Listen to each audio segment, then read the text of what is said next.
The night my life ended, and began again. Smelled like roasted ham and pine needles. It was December 23, 2018. The air inside my parents' Victorian home in upstate New York was warm, stiflingly so. I remember adjusting my tie in the hallway mirror, telling myself to breathe. I was 26, and for the first time in my life, I felt like I had finally made it. I wasn't just the quiet younger brother anymore. I was Ethan Sterling, the guy who had just closed his first major commercial real estate deal. I had spent months saving for this night. I wanted to prove to them, to my mother, Joyce, and my father, Robert, that I was worthy. That I wasn't just the shadow to my older brother, Lucas. I walked into the living room, my arms full of gifts. The tree was lit up, a towering spruce that scraped the high ceiling. "You're late," my mother said.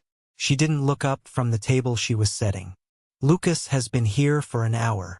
"Sorry, Mom," I said, forcing a smile. Traffic coming out of the city was a nightmare.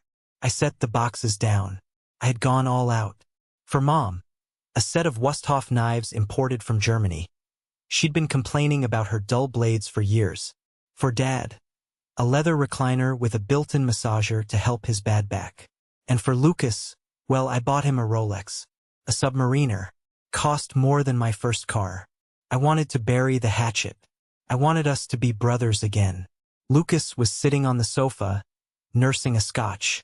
He looked tired. His shirt was untucked, his hair a mess. Sitting next to him was Bella. I had only met Bella twice before. She was stunning in a sharp, dangerous kind of way.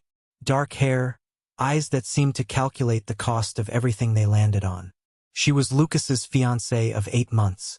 "Hey, big spender," Lucas muttered, swirling his drink. "Hear you closed that deal on the warehouse district." "It went well," I said, trying to be modest. "It's a good start." "Must be nice," Bella chimed in. Her voice was like syrup. "Lucas has been working so hard on his construction business. But the market is just so unfair right now." I knew the truth. Lucas wasn't working hard. He was taking jobs he couldn't finish and spending the down payments on weekend trips to Vegas. But in this house, Lucas was the golden child. He could do no wrong. We sat down for dinner. The tension was thick enough to cut with those new knives I bought. "So, Ethan," Bella asked, picking at her food, "what kind of commission does a deal like that bring in?" "6 figures. My dad cleared his throat. "We don't talk money at the table, Bella. I'm just asking." She laughed, placing a hand on Lucas's arm. "We're family, right? And family helps family." Lucas and I were looking at venues for the wedding, and honestly, the prices are criminal. I focused on my plate. I knew where this was going. It always went here. After dinner, the gifts were opened. Mom looked at the knives and said, "Sharp, dangerous." That was it. Dad sat in the chair, nodded, and said, "It fits." Then Lucas opened the Rolex. He stared at it. For a second, I saw genuine shock in his eyes. Then he looked at me, and his expression hardened. It wasn't gratitude. It was resentment. I had bought him something he couldn't afford to buy himself. I had unintentionally insulted his manhood in front of his fiancée. "Thanks," he grunted, shoving the box aside without putting the watch on. "It's beautiful," Bella cooed, her eyes gleaming as she looked at the watch, then at me. "You really are doing well, aren't you, Ethan?" 20 minutes later, I stepped out onto the wraparound porch to get some air. The snow was coming down hard, blanketing the world in silence. I lit a cigarette, a bad habit I picked up during the stress of the closing. The door creaked open behind me. It was Bella. She wasn't wearing a coat, just her cocktail dress. She shivered, hugging her arms. "You got a light?" she asked. I handed her my lighter. She lit a slim cigarette, inhaled deep, and stepped closer to me. Too close. I could smell her perfume. Something heavy, floral, and expensive. "You know," she said softly, "Lucas is drowning. He owes money to some bad people." "I'm sorry to hear that," I said, stepping back. "But I've bailed him out 3 times, Bella. He needs to learn. He doesn't have your talent," she said. She reached out and ran a finger down the lapel of my suit jacket. He's not a man like you, Ethan. You have power. I like power. My stomach turned. Bella, don't. We could help each other, she whispered, leaning in. Her hand moved from my lapel to my chest. You help Lucas with the money, and I can make sure you're taken care of. Lucas doesn't have to know everything we do. The implication hung in the freezing air like a toxic cloud. She was offering herself to me in exchange for paying off my brother's debts. You're disgusting, I snapped. I grabbed her wrist, gently, just to move her hand off my chest. Go back inside. I'm leaving. I turned my back on her. I took 2 steps toward the driveway. That was when the screaming started. No, Ethan, stop, please. I spun around. Bella had ripped the strap of her dress down. She was messing up her hair with frantic hands. She looked at me, and for a split second, she grinned. A cold, predatory smile. Then she screamed again, a blood-curdling sound. Get off me. Help. Lucas. The front door burst open. Lucas flew out, his face red with rage. Mom and Dad were right behind him. What did you do? Lucas roared, charging at me. Nothing. I held my hands up. She's lying. She came onto me. Bella threw herself into Lucas's arms, sobbing hysterically. He tried to force me. He said since he bought you that watch, he owned me. He said I owed him. Her lies were specific. They were vicious, and they worked instantly. Mom walked up to me. Her face was twisted in a way I had never seen. You animal. Smack. Her hand connected with my cheek. Stung, but the shock hurt more. Mom, listen to me. Get out, she screeched. Get out of my house. I don't want a sexual predator around my family. I looked at Dad. Dad? You know me. You know I wouldn't. Dad looked at Bella, shivering and crying. He looked at Lucas, who was holding her like a protective knight. Then he looked at the floor. Go, Ethan, he said quietly. Just go. You're dead to me, Lucas spat. If I see you near her again, I'll kill you. I stood there for a moment, the snow soaking into my dress shoes. I looked at the house I grew up in. I looked at the people who were supposed to know me better than anyone in the world. They didn't even ask for my side. They just believed the worst because it suited the narrative. The golden child needed a villain, and I was the perfect candidate. Fine, I said. My voice was calm, which surprised me. Keep the watch, Lucas. You're going to need to sell it. I walked to my car. I didn't look back. As I pulled out of the driveway, I saw them ushering Bella back into the warmth of the house. I was alone in the storm. I drove for 3 hours until the gas light came on. I pulled into a Motel 6 off the interstate. My hands were shaking so bad I could barely get the credit card out of my wallet. Declined, the clerk said, popping her gum. Try again, I said. There's plenty of money on there. Declined, honey. Says, call issuer. I pulled up my banking app. Locked. Frozen. Then I remembered. When I was 18, Mom had co-signed on my account to help me build credit. We never took her name off. She had called the bank and reported fraud or suspicious activity. She had cut me off at the knees. I had $40 in cash in my pocket. I paid for the room with cash. I sat on the lumpy mattress, staring at the water stains on the ceiling, and I cried. Not because I was scared, but because I was grieving. I was grieving the death of my family. The next morning I drove west. I didn't stop until I hit Seattle. I chose it because it was as far away from New York as I could get without swimming. I started from zero. Actually, less than zero. I slept in my car for the first 3 weeks, showering at a 24-hour gym. I still had my suits, though. I kept them pressed and clean, hanging in the back seat. They were my armor. I got a job as a junior analyst at a boutique real estate firm. The salary wasn't much, barely enough to rent a studio apartment the size of a closet. But I was hungry. I worked like a dog. I was the first one in at 6 a.m. and the last one out at 9 p.m. I didn't date. I didn't make friends. I just worked. I built a wall around my emotions, brick by brick. 6 months in, I caught a discrepancy in a contract. A zoning error that everyone else had missed. It would have cost the firm millions. I took it directly to the owner, Silas Thorne. Silas was a legend in Seattle real estate, a ruthless, 70-year-old billionaire who chewed up MBAs for breakfast. He looked at the file, then he looked at me over his spectacles. "You went around your manager to bring me this?" he asked. "My manager told me to ignore it," I said. "He said it was a clerical error." "It wasn't." Silas leaned back. "You realize if you're wrong, you're fired?" "I'm not wrong." Silas grinned. It was a shark's grin. "You've got guts, kid. What's your name?" "Ethan Sterling." "Well, Ethan Sterling, you just saved me $4 million. That was the turning point." Silas took me under his wing. He saw something in me, maybe the same loneliness he carried. He taught me that business isn't about money. It's about leverage. It's about knowing what the other person fears more than what they want. 3 years went by.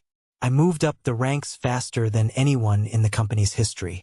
I became a partner. I bought a penthouse overlooking the Sound. I bought my first luxury car, a Porsche. But every night, I came home to an empty apartment. That changed when I met Olivia. She was the opposing counsel on a messy inheritance dispute we were handling. She was fierce, brilliant, and she tore my arguments to shreds in the negotiation room. I asked her out to dinner immediately after we settled. "I don't date the enemy," she had said, packing her briefcase. "The war is over," I replied. "Now we're just two people who need a drink." She smiled.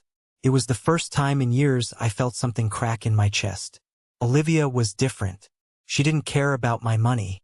She came from a big, loud, loving family in the Midwest. When I finally told her about what happened that Christmas, she didn't pity me. She just held my hand and said, "Their loss is my gain." For the first time, I felt like I could breathe. I was building a new life, a real life. Then the past came knocking. It was a Tuesday morning. I was in my office, reviewing blueprints for a new skyscraper. My assistant buzzed in. "Mr. Sterling? There's a Mr. Vance here to see you." Vance was a private investigator I had hired 2 years ago. I told myself it was just for safety, to make sure Lucas wasn't trying to steal my identity or something. But deep down, I wanted to know. I wanted to know if they missed me. Vance walked in and tossed a manila folder on my mahogany desk. "You're going to want to sit down for this, Ethan," he said. I opened the file. Photos spilled out. My parents' house looked run down. The lawn was overgrown. The paint was peeling. "What am I looking at?" I asked. "That's the foreclosure notice," Vance said, pointing to a document. "Your parents haven't paid their mortgage in 8 months. The bank is moving to auction the house in 30 days. And Lucas, Vance snorted. "He mortgaged the house to fund his construction company. Then he took out business loans against the company. He's been bleeding cash. He's got 3 lawsuits pending for unfinished work." I felt a cold satisfaction spread through my veins. Karma. It was real. "And Bella?" I asked. Vance pulled out a separate, thinner file. "That's the interesting part. Bella isn't Bella. Her real name is Brenda Miller. She has 2 prior divorces in Ohio and Kentucky. Both husbands filed for bankruptcy shortly after the divorce. She's a pro, Ethan." I stared at the mugshot from an arrest in Ohio for check fraud. It was her. Younger, less polished, but definitely her. "Does Lucas know?" "Nope. She keeps her tracks covered. But here's the kicker." Vance leaned in. "Your dad is sick. Heart condition. He needs surgery. But their insurance lapsed because Lucas stopped paying the premiums on the family policy." The satisfaction vanished, replaced by a complicated knot of anger and guilt. My dad was dying, and Lucas, the golden child, was letting it happen while he played businessman? I stood up and walked to the window, looking out at the rain-slicked streets of Seattle. "Get me the bank on the phone," I told Vance. "Which bank?" "The one holding my parents' mortgage. And get me the list of creditors holding Lucas's business debt." Vance raised an eyebrow. "What are you going to do?" I turned around. "I'm not going to let the bank take that house, Vance." "You're going to save them?" he asked, surprised. I smiled, but there was no warmth in it. No, I'm going to buy the debt. I'm going to become the bank. I want to own every single cent they owe. The process of buying someone's debt is surprisingly clinical. It's just numbers on a screen, wire transfers, and signatures. Within 48 hours, through a shell company called Phoenix Holdings, I owned the mortgage to my childhood home. I also bought the promissory notes for Lucas's failed business loans for pennies on the dollar. The creditors were happy to unload the bad debt. They had no idea the shark swimming in the water was their own son. That night, my phone rang. It was an unknown number. Usually, I let those go to voicemail, but something made me pick up. Hello, Ethan? A small, shaky voice. My heart stopped. Mia. Mia was my little sister. She was 19 when I left, away at college. She wasn't there that Christmas night. She had listened to Mom and Dad's version of the story for 5 years. I didn't think you'd answer, she sobbed. Mom told me you changed your number. I didn't, I said softly. Why are you calling, Mia? It's Dad, she cried. He's in the hospital. The doctors say he needs a bypass, but they want a $60,000 deposit because the insurance is gone. Lucas said he's working on it, but, Ethan, I don't think he has it. Dad looks so gray. I'm scared. Where is Lucas now? I asked. He's at a dinner, she said, her voice dropping to a whisper. With Bella. They're celebrating her birthday. He bought her a new car last week. Alexis. Rage. Pure, white-hot rage blinded me for a second. My father was dying in a hospital bed, and Lucas was buying cars for a con artist with money he didn't have. Listen to me, Mia, I said. I'm going to take care of it, but you cannot tell anyone I helped. Not Mom, not Dad, and definitely not Lucas. Promise me. I promise. 10 minutes later, I wired $70,000 to the hospital's billing department under the name Anonymous Donor. I hung up the phone and looked at Olivia. She was sitting on the couch, reading a brief. She looked up, seeing the expression on my face. It's time, isn't it? She asked. Yes, I said. The town's 100th anniversary gala is next weekend. My parents never miss it. It's the only place they can pretend they're still the respectable Sterling family. Are we going? She asked. We are, I said. Pack your best dress, Olivia. We're going to a funeral. Whose? The Sterling family reputation. We flew private. I didn't do it to show off. I did it because I could. We landed at the small regional airport and rented a car. But not just any car. I had my assistant arrange for a Rolls-Royce Phantom to be delivered from the city. Driving through my hometown was surreal. Everything looked smaller. The cinema where I had my first kiss. The diner where Lucas and I used to get milkshakes before we hated each other. We checked into the only luxury hotel in town. I put on a bespoke Italian suit, charcoal gray, tailored to the millimeter. Olivia wore a midnight blue gown that made her look like royalty. You look like you're going to war, she said, adjusting my tie. I am, I replied. Ready. Always. We drove to the country club. I could see the valet line was full of Fords and Chevys, with a few aging Mercedes mixed in. When the Rolls-Royce pulled up, the conversation on the patio stopped.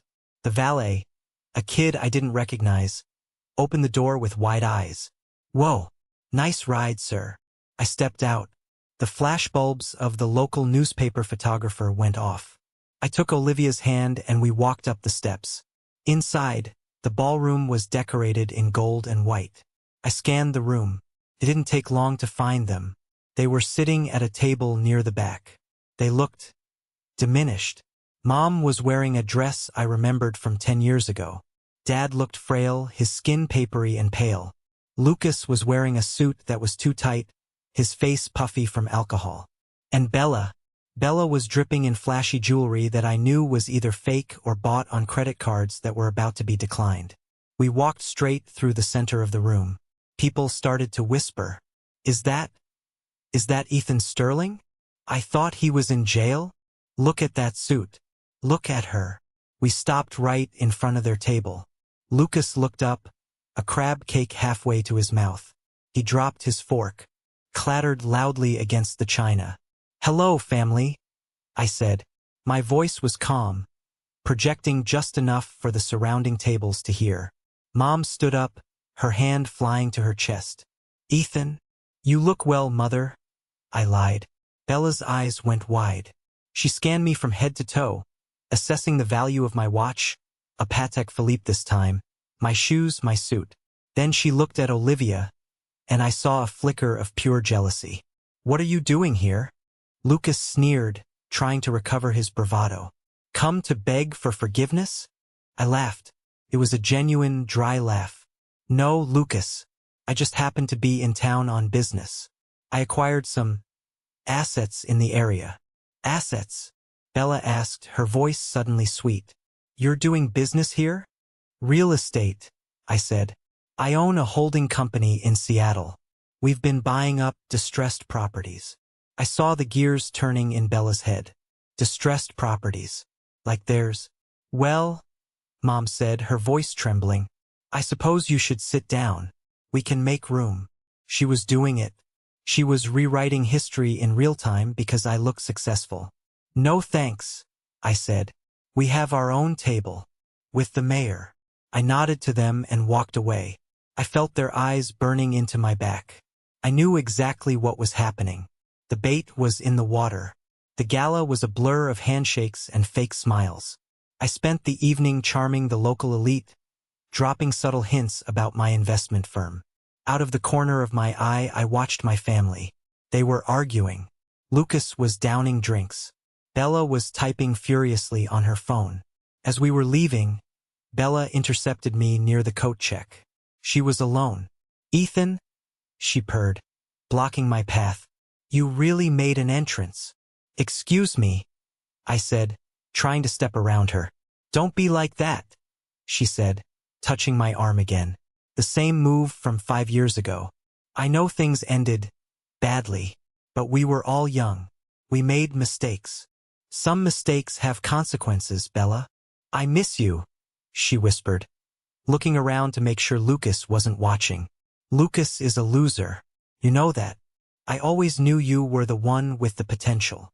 I looked at her, and all I felt was disgust. "Is that right? Maybe we could get coffee? Just to catch up." She slipped a piece of paper into my hand. "Her number."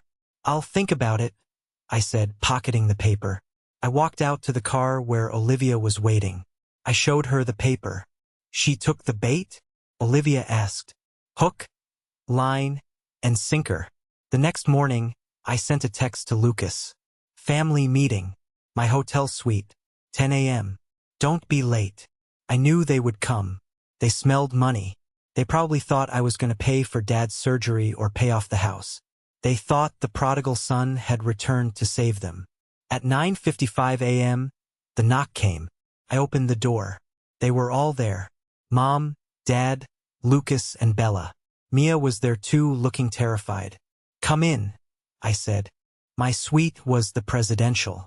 It was larger than the entire downstairs of their house. I saw Mom taking in the fresh flowers, the view of the lake, the room service cart laden with expensive pastries. "Ethan," Dad said, his voice raspy. "It's good to see you, son." "Sit down," I said, gesturing to the sofas. I remained standing. Olivia stood next to me, holding a file folder. "So," Lucas said, leaning back and spreading his legs aggressively, "you did good for yourself. About time you came back to help the family." "Help?" I asked. "Yeah, help," Lucas said. "Dad's sick. Business is slow. We need a loan. Short term, obviously. I've got some big contracts coming in next month." "I'm not here to give you a loan, Lucas," I said. "Then why are we here?" Mom asked, offended. "I'm here to talk about ownership," I said. "And truth." I looked at Bella. She smiled at me, a conspiratorial smile. She thought she was on my team because of that note. "Bella," I said, "tell everyone about the conversation we had on the porch 5 years ago." The room went silent. Bella blinked. "What? I don't know what you mean. You attacked me." "Did I?" "Yes," she insisted, looking at Lucas. "He touched me." I nodded to Olivia. She picked up a remote control and pointed it at the massive TV on the wall. "I have a habit of recording my business meetings," I said. "And last night at the gala, I considered our interaction business." On the screen, a grainy but clear video played. It was from a hidden camera on my lapel. Bella's voice filled the room. "Lucas is a loser. You know that. I always knew you were the one with the potential." Lucas froze. "That's taken out of context," Bella shrieked. "Is it?" I asked. "What about this?" I played an audio recording. This one was from the coffee I didn't go to, but I had sent Vance to the bar she frequented. He had sat in the booth behind her while she bragged to her friend on the phone just an hour ago. Voice of Bella. "I'm going to milk the brother for everything he's got. If he gives us money, I'm taking half and leaving Lucas. God, I wish I had slept with Ethan 5 years ago instead of framing him. I bet he's better in bed anyway." The silence in the room was absolute. It was heavy, suffocating. Lucas stood up slowly. His face was a mask of shock. He turned to Bella. You framed him?" Bella scrambled back. "No, baby, it's fake. It's AI. He faked it." "It's not fake, Brenda," I said, dropping the name bomb. "Or should I call you by your alias from Ohio?" Olivia tossed the file onto the coffee table. Mugshots, divorce decrees, bankruptcy filings. Lucas picked them up. His hands were shaking so hard the papers rattled. "You lied," Lucas whispered. "For 5 years. You let me hate my brother. For a lie? You wanted to believe it." Bella screamed, her mask falling off completely. "You were jealous of him. You were glad he was gone. Don't act like you're a saint, Lucas." Mom began to cry. Not a gentle cry, but a wailing sound. My family. I looked at them. I felt a grim sense of victory. But it wasn't enough. Not yet. "Get out," Lucas said to Bella. "What? Get out?" Lucas roared, throwing the coffee table over. Vases shattered. Pastries flew everywhere. Bella grabbed her purse and ran out of the suite. Now it was just us. The Sterlings. "Ethan," Mom sobbed. "Oh, Ethan. We didn't know. We're so sorry. Can you ever forgive us?" I looked at her. "You didn't ask. You just threw me out." "We were fooled," Dad said. "She fooled us all." I looked at my father. The man who taught me to ride a bike. The man who watched me walk into the snow. "Did she, Dad?" I asked. "Did she really fool you?" Dad looked away. He couldn't meet my eyes. "What do you mean?" Lucas asked, wiping his face. "Tell them, Dad," I said. "Tell them about the private investigator you hired 3 months after I left." Mom stopped crying. She looked at Dad. "Robert? What is he talking about?" Dad slumped in his chair. He looked like he had aged 10 years in 10 seconds. The air in the room changed. The anger toward Bella evaporated, replaced by a darker, more confused tension. "Dad," Lucas asked. "What PI?" My father sighed, a sound like a tire losing air. I wanted to know if Ethan was okay. I was worried. So I hired a man to find him. And, pressed, what else did he find? Dad didn't speak. "He investigated Bella, didn't he?" I said, my voice rising. "He told you about her past. He told you her story didn't add up. He told you that her bruises were likely makeup because she had no injuries in the hospital report. Is this true, Robert?" Mom whispered. "I didn't want to ruin it." Dad burst out, tears streaming down his face. Lucas was so happy. He finally had someone. He was finally getting his life together. If I told the truth, if I told him his fiancée was a liar and his brother was innocent, it would have destroyed him. I thought Ethan was strong. I thought Ethan could handle being on his own. But Lucas needed us. I felt like I had been punched in the gut. Even though I knew it, hearing him say it out loud broke something inside me that I didn't know was still whole. "You sacrificed me," I said, my voice trembling. "You knew I was innocent. You knew I was living in my car. You knew I was starving. And you let me rot to protect Lucas's feelings." I loved you both, Dad cried. No, I said coldly. You loved him. You tolerated me. Lucas was staring at Dad with open-mouthed horror. You knew? You knew Bella was a fake this whole time? And you let me marry her? You let me leverage the house for her. I was trying to keep the peace, Dad shouted. Peace. I laughed bitterly. There is no peace. There is only lies. I walked over to the window. I couldn't look at them anymore. So here is where we stand, I said, keeping my back to them. I know everything. I know about the debts. I know about the mortgage. We can fix it, Mom said, standing up and coming toward me. Now that we know the truth, we can be a family again. Ethan, please, come home. I turned around. I am home, Mom. Seattle is my home. This is just a transaction. I nodded to Olivia. Mr. and Mrs. Sterling Lucas, Olivia said, her voice professional and sharp. As of yesterday morning, Phoenix Holdings has acquired the mortgage on your property at 42 Oak Street. We have also acquired the promissory notes for Riverside Construction. Phoenix Holdings? Lucas asked. That's your company, Ethan? It is, I said. So you own the house? Mom asked, a hopeful smile creeping onto her face. Oh, thank God. Thank God. That means we're safe. I looked at her. The delusion was incredible. She really thought that after everything.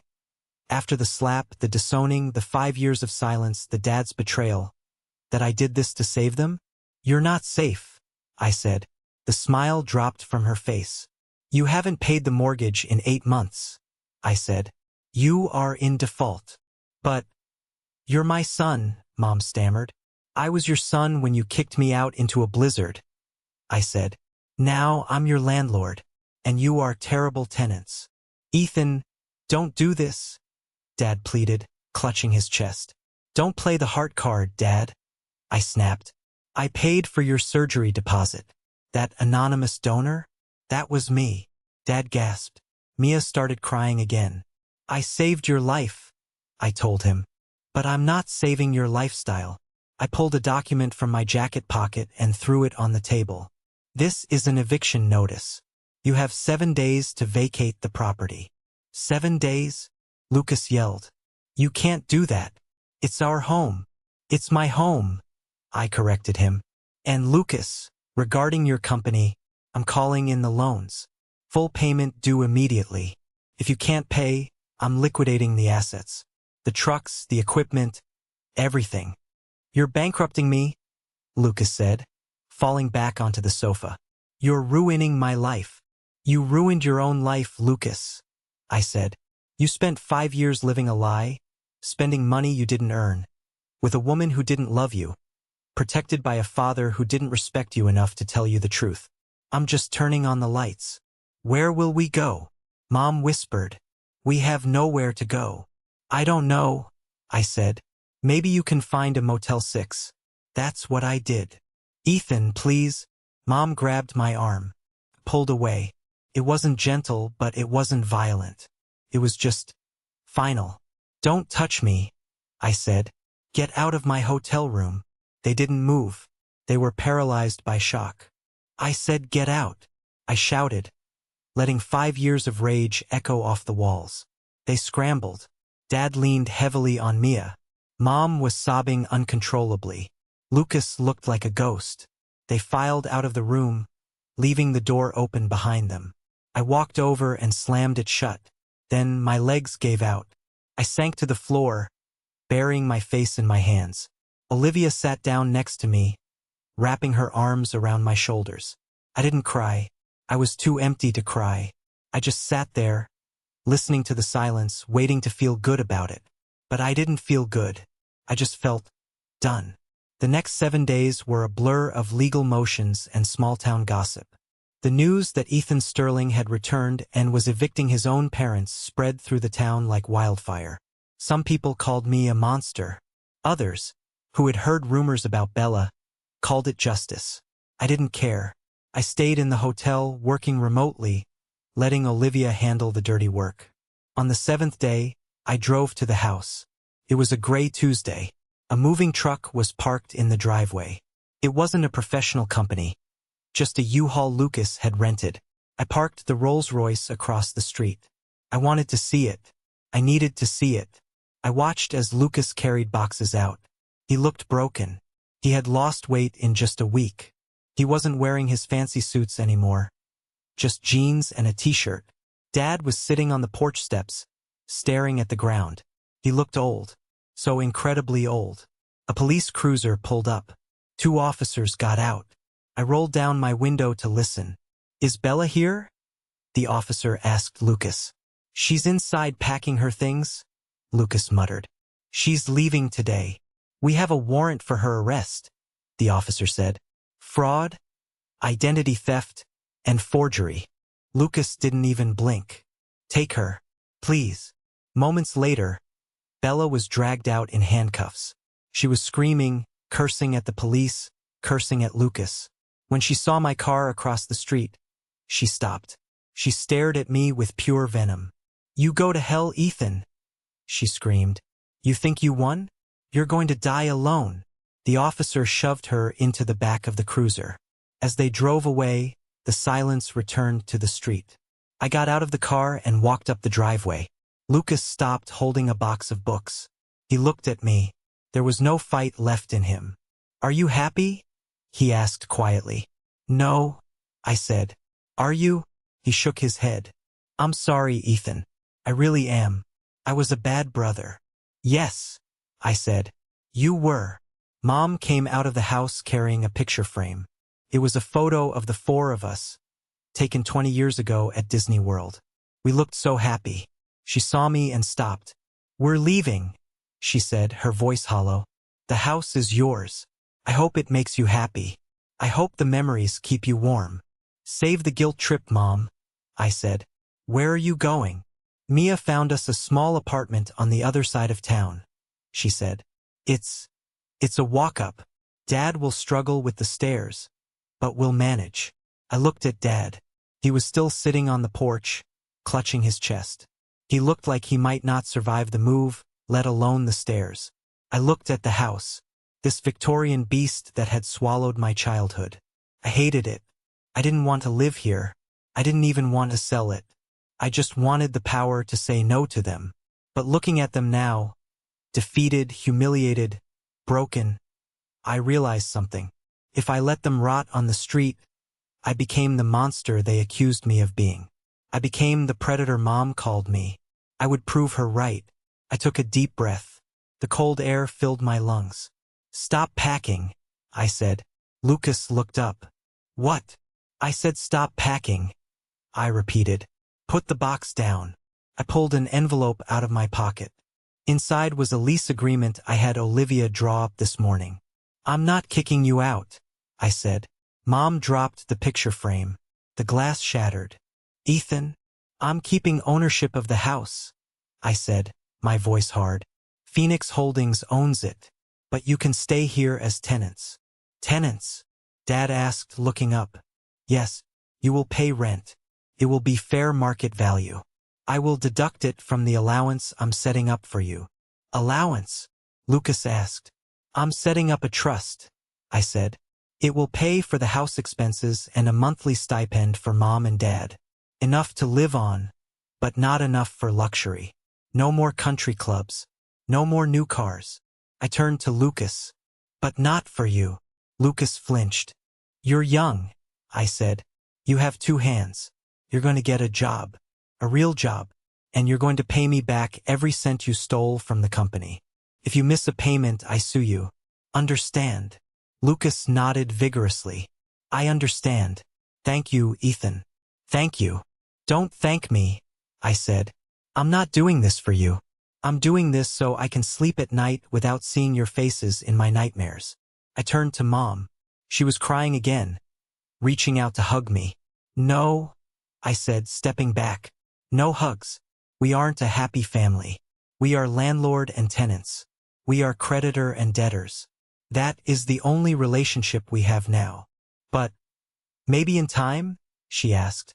"Maybe," I said, "but not today, and probably not tomorrow." I walked over to Dad. I put a hand on his shoulder. He flinched, expecting me to hurt him. "Get the surgery, Dad," I said. "I want you to live long enough to think about what you did." I turned around and walked back to the Rolls-Royce. Olivia was waiting in the passenger seat. She smiled at me, a proud, warm smile. "You didn't destroy them," she said as I buckled my seatbelt. "Destroying them would have been easy," I said, starting the engine. "Mercy? Mercy is a power move." I looked in the rearview mirror one last time. They were standing on the porch, huddled together, watching me leave. They looked small. I put the car in drive and pulled away. The road ahead was clear. The snow had stopped falling. For the first time in 5 years, the sun was breaking through the clouds. The drive back to Seattle was quiet. For the first 50 miles, neither Olivia nor I said a word. The Rolls-Royce glided over the asphalt, insulating us from the world outside, but it couldn't insulate me from the chaotic noise in my own head. I had won. On paper, I had achieved a total, crushing victory. I had exposed the liar, humbled the golden child, and brought my parents to their knees. I held the deed to their house and the strings to their livelihood. So why didn't I feel like celebrating? I loosened my tie, staring at the gray highway stretching out ahead. "You okay?" Olivia asked softly, her hand finding mine on the center console. "I don't know," I admitted. "I thought I would feel lighter. Instead, I just feel tired." "That's because you didn't just buy a house, Ethan," she said, her voice filled with that lawyerly logic I loved. "You bought a burden. You made yourself their keeper. Punishing them takes energy. Hate takes energy."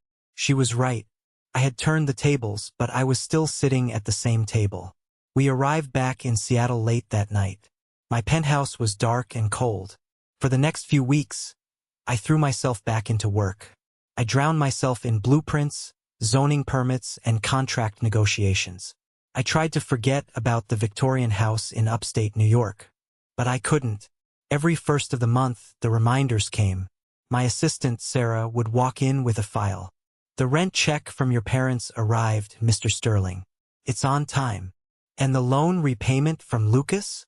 Also on time. Though." Sarah hesitated. "The note says it's from his wages at the distribution center.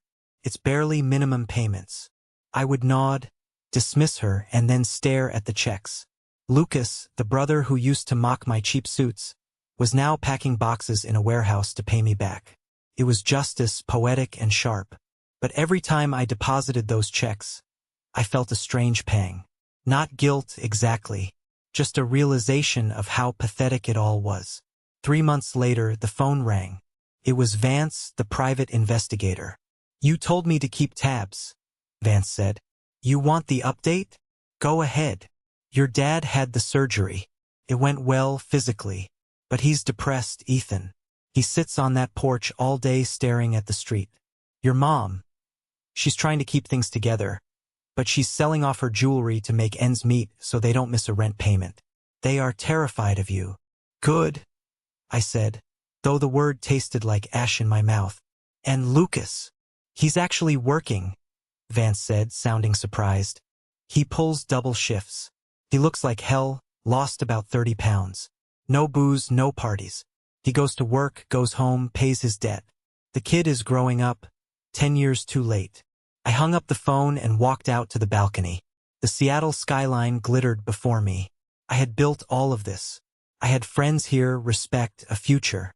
Why was I still letting the ghosts of 42 Oak Street haunt me? Olivia walked out, wrapping her arms around my waist from behind. She rested her chin on my shoulder. "You're thinking about them," she said. It wasn't a question. "I'm thinking about control," I said. "I thought controlling them would fix what they broke in me.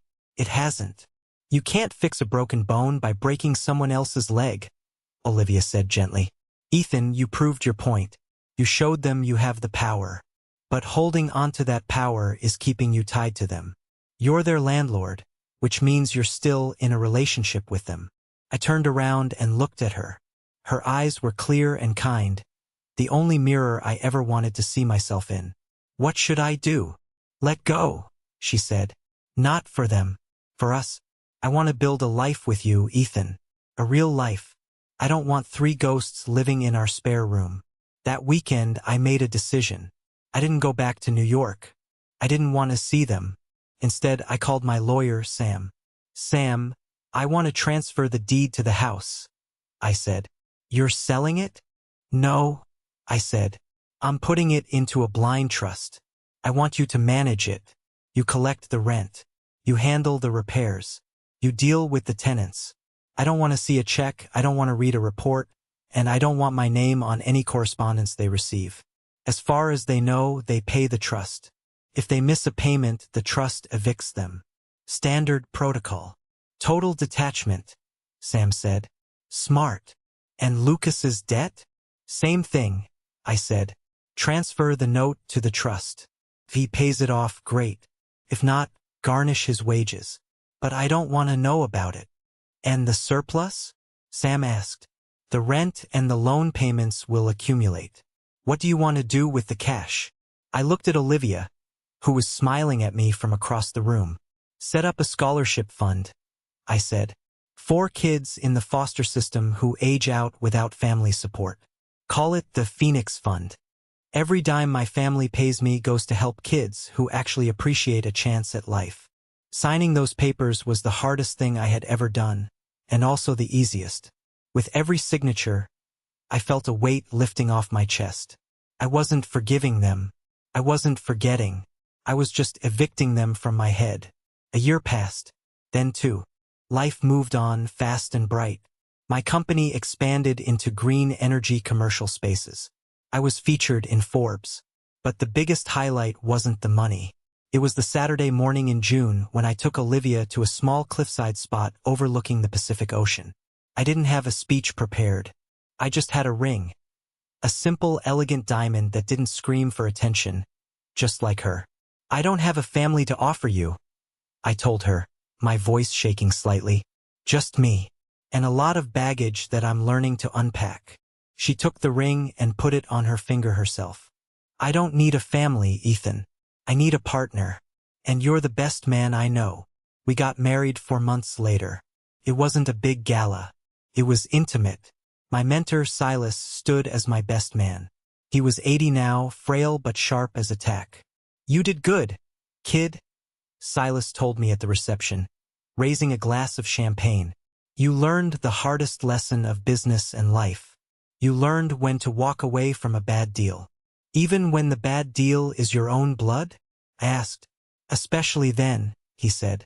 During the reception, I saw a familiar face near the back. It was Mia.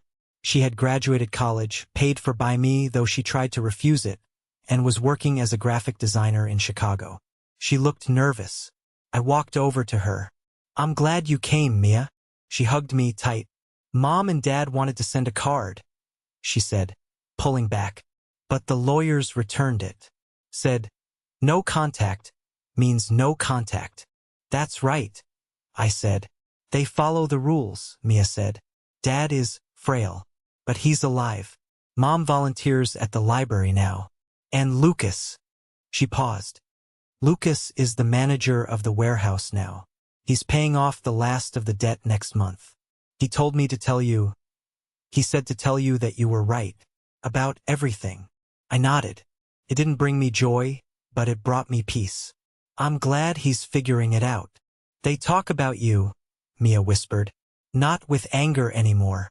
Just regret. They know what they lost. I looked over at the dance floor. Olivia was laughing, dancing with her father.